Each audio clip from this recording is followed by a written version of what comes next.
कि मार्केट में कौन कौन सा रिस्क होते हैं, म्यूचुअल फंड में क्या रिस्क होता है। और इन जो आप इंट्राडे करते हो उसमें से हर एक जब स्टॉक मार्केट में तो अलग अलग कैटेगरी है। स्टॉक है, म्यूचुअल फंड है, एसआईपी है और इंट्राडे ट्रेडिंग है, इंडेक्स है। तो सबका एक रूट अलग क्लियर है, लेकिन सब में रिस्क है। तो अलग अलग कैपेसिटी के हिसाब से सब में रिस्क है। नमस्कार दोस्तों, स्वागत है हमारे YouTube चैनल पर। दोस्तों आज की इस वीडियो में जानने वाले हैं म्यूचुअल फंड में जोखिम उसको कम करने का उपाय के बारे में हम बात करने वाले हैं। दोस्तों एक मैं डिस्क्लेमर दे दूं, इस चैनल पे जो भी म्यूचुअल फंड या स्टॉक जो भी इस पे बताया जाता है वो ओनली एजुकेशन पर्पज़ के लिए बताया जाता है। किसी को बाय और सेल का रिकमेंड नहीं करता है इस चैनल पे। जब आप निवेश करते हो तो आप अपने फाइनेंशियल एडवाइज़र से बात करके ही स्टॉक मार्केट में पैसा लगाएं, क्योंकि स्टॉक मार्केट एक बड़ा रिस्की है। तो थोड़ा सोच समझ के ही स्टॉक मार्केट में पैसा लगाएं। चलिए समझते हैं। तो म्यूचुअल फंड में जो जोखिम होता है, किसमें कितना जोखिम होता है, तो उसका उपाय क्या है, सब कुछ इस वीडियो में बात करने वाले हैं। तो चैनल पे पहली बार है तो चैनल को सब्सक्राइब कर लेना। तो वीडियो को लास्ट तक देखना, स्किप करोगे समझ में नहीं आने वाले हैं, इसलिए अधूरा ज्ञान नहीं लेना चाहिए। तो दोस्तों शाम के 6:30 बज चुके हैं। तो आज की इस वीडियो में हम लोग जानने वाले हैं कि क्या है जोखिम, उसको कम कैसे करें। चलिए अभी बोर्ड पे बारीकी से समझते हैं। म्यूचुअल फंड में जुड़े जोखिम और उन्हें कम करने का उपाय क्या है। क्योंकि सभी लोग म्यूचुअल फंड के बारे में बता देंगे, किसमें कितना रिस्क है वो कोई ज़्यादा नहीं बताता है। सीधा आए बता दिए, आप लोग इन्वेस्टमेंट करते हो, कितना रिस्क होता है, क्या होता है, जोखिम क्या होता है, रेटिंग क्या होता है, कोई नहीं बताते हैं। इसमें आप लोग को ज़्यादा क्या होता है, ज़्यादा आपको वहाँ पे चार्जेस देना पड़ता है। तो इसलिए हम लोग यहाँ पे बारीकी से स्टेप बाय स्टेप सीखते आ रहे हैं कि किस में कितना जोखिम है, कौन सा म्यूचुअल फंड किस तरह से काम करते हैं, सब कुछ हम लोग स्टेप बाय स्टेप सीख रहे हैं। तो वीडियो को लाइक कर देना, चैनल पे पहली बार आए तो चैनल को सब्सक्राइब कर लेना। चलिए अभी समझ लेते हैं और बारीकी से। Number 1, market risk. ये मार्केट रिस्क क्या है दोस्तों? जब आप स्टॉक मार्केट में आते हो तो सबसे पहले आपको हर एक चीज़ को थोड़ा सा नॉलेज होना चाहिए कि मार्केट में कौन कौन सा रिस्क होते हैं, म्यूचुअल फंड में क्या रिस्क होता है। और इन जो आप इंट्राडे करते हो उसमें से हर एक जब स्टॉक मार्केट में तो अलग अलग कैटेगरी है। स्टॉक है, म्यूचुअल फंड है, एसआईपी है और इंट्राडे ट्रेडिंग है, इंडेक्स है। तो सबका एक रूट अलग क्लियर है, लेकिन सब में रिस्क है। तो अलग अलग कैपेसिटी के हिसाब से सब में रिस्क है। तो वो सब रिस्क आपको थोड़ा समझना पड़ेगा। मार्केट रिस्क क्या है? ये क्या है मार्केट रिस्क? बाजार के उतार चढ़ाव से फंड का मूल्य में क्या होता है, गिरावट। जब बाजार ज़्यादा क्या होता है, मार्केट ऊपर में तो थोड़ा आपको रिटर्न ज़्यादा देखने को मिला। जब आप इन्वेस्टमेंट करोगे, मार्केट नीचे आए तो थोड़ा सा शॉर्ट टर्म के लिए क्या है, ग्रीन मतलब लाल कलर का आपको देखने को मिलेगा, यानी माइनस देखेगा प्लस देगा शॉर्ट टर्म के लिए।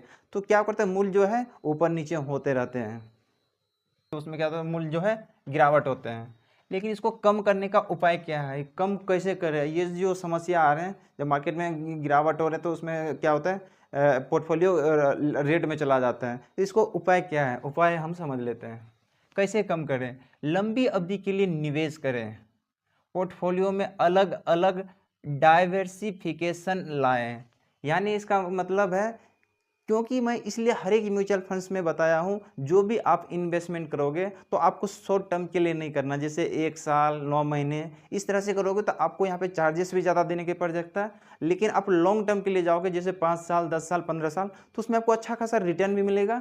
और ये जो शॉर्ट टर्म गेन लगता है, चार्जेस भी लगते हैं, जैसे 10% 20%, अभी तो रेट बढ़ा दिया है टैक्स, तो उसमें आपको 15% 20% का टैक्स है शॉर्ट टर्म में, ये सब शॉर्ट आपको लगेंगे। लेकिन लॉन्ग टर्म में जाओगे तो आपको वहाँ पे ज़्यादा रिस्क भी ज़्यादा नहीं मिलेंगे, लेकिन आपको डाइवर्सिफिकेशन भी रखना है। डाइवर्सिफिकेशन का मतलब ये है कि अलग अलग फंड्स रखना है, जैसे डेब्ट फंड हो गया और इक्विटी फंड्स हो गया, इसमें मतलब अलग अलग फंड्स रखना है। तो तीनों का मिश्रण रहेगा, तो एक में गिरावट भी होगा, तो एक में क्या होगा, एक में बढ़ावट जो ज़्यादा मार्केट ऊपर भी जाएगा, तो एक में ज़्यादा प्रॉफिट होगा, एक में मीडियम होगा। इसलिए अलग अलग फंड रखना चाहिए आपको।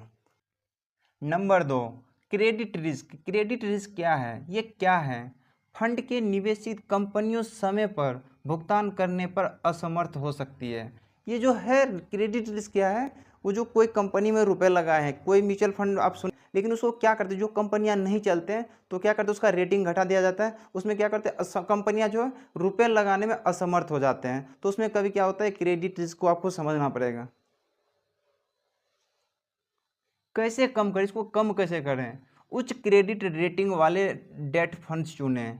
क्रेडिट रिस्क फंड से बचें यदि जोखिम सहनशीलता कम है। तो उच्च क्रेडिट का मतलब ये होता है कि उसमें रेटिंग दिया जाता है कि इस म्यूचुअल फंड का रेटिंग क्या है, जैसे 2 है, 3 है, 4 है, 5 है, तो वो रेटिंग चेक कीजिए कि इसका रेटिंग क्या है। तो आपको वो रेटिंग को समझना पड़ेगा कि म्यूचुअल फंड में रेटिंग क्या है, नहीं तो मैं यहाँ पे दिखा दूंगा कि रेटिंग क्या होता है। नंबर 3, इंटरेस्ट रेट रिस्क क्या है? ये क्या होता है इंटरेस्ट रेट? ब्याज के दरों में बदलाव से डेट फंड की कीमत प्रभावित होती है। क्या होती है? ब्याज की दरों में जो डेट फंड होती है उसमें प्रभावित होने लगते हैं। कैसे कम करें इसको? कम कैसे करें? ये जो है प्रभावित होती है, इसको कम कैसे करें? कम करने का उपाय क्या है?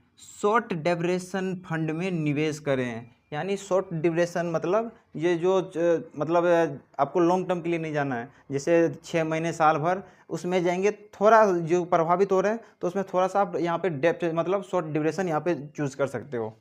ब्याज दर स्थिर होने तक इंतजार करें। किसमें? इसमें ब्याज रेट क्या लगने वाले, तो उसमें आपको शॉर्ट टर्म में जाना है। इसमें ब्याज जब तक वो ब्याज दर क्या होने वाले हैं तो वो आपको थोड़ा सा यहाँ पे समझना पड़ेगा।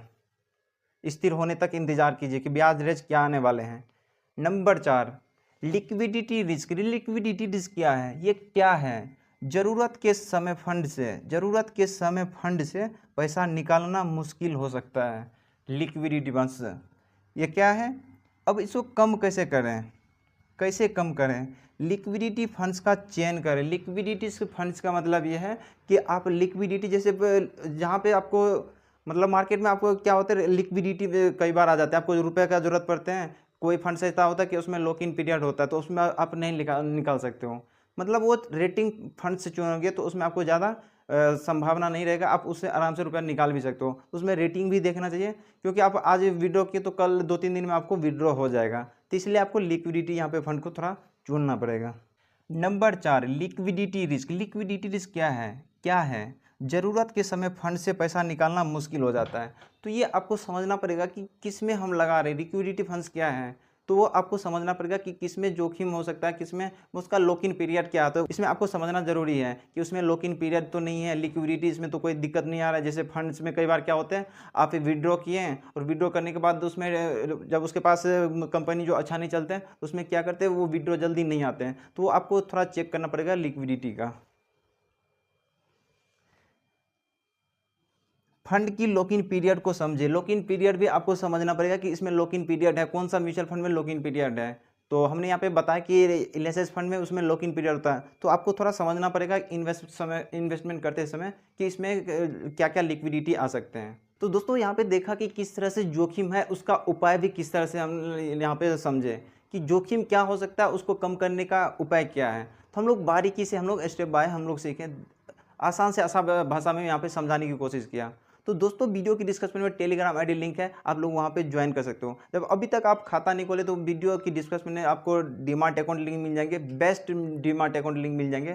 तो वीडियो की डिस्क्रिप्शन में नहीं तो मैं कमेंट में पिन कर दूंगा, वहाँ से आप जाके फ्री में केवाईसी करके आप डीमार्ट अकाउंट में खाता खोल सकते हो और आप भी इन्वेस्टमेंट कर सकते हो। तो आई होप आप लोग को वीडियो अच्छा लगा तो लाइक करना, दोस्तों के साथ शेयर करना, चैनल पर पहली बार है तो चैनल को सब्सक्राइब कर लेना। मिलते हैं नेक्स्ट वीडियो में, तब तक के लिए जय हिंद।